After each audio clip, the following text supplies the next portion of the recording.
The courts. That didn't just include the extension for the receipt of balloting, but also rulings that said that if the signatures do not match, it will not necessarily negate a ballot.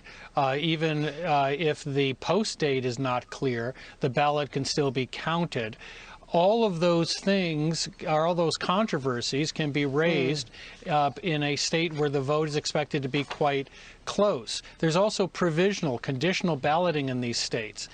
We're talking about a very narrow margin in these states that will invite litigation. So people that expect this to be over are truly deluding themselves. Yeah. And believe me, this is going to make Florida look like a walk in the park if everything is going to turn on Pennsylvania.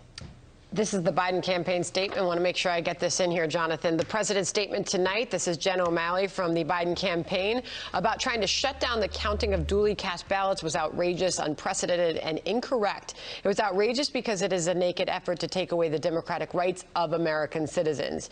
It was unprecedented because never before in our history has a president of the United States sought to strip Americans of their voice in a national election, and it was incorrect because it will not happen. Jonathan, you've spent time talking about the battle that might ensue. How should or how would you advise the president to proceed if they have legitimate concerns? Final thoughts.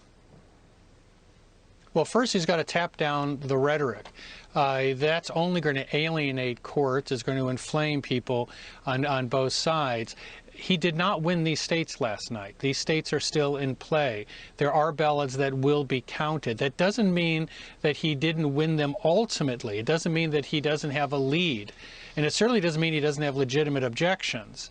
But we all have to sort of take a step back here. We have an interest in counting valid ballots, including ones that have not been counted to date. That's going to go forward. But as these margins narrow, these lawsuits will increase, and judicial scrutiny is going to start within a matter of days. Jonathan Turley, thank you.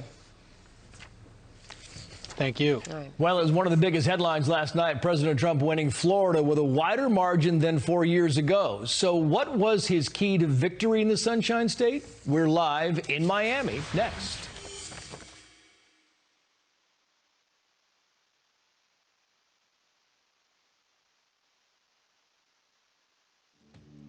Gold has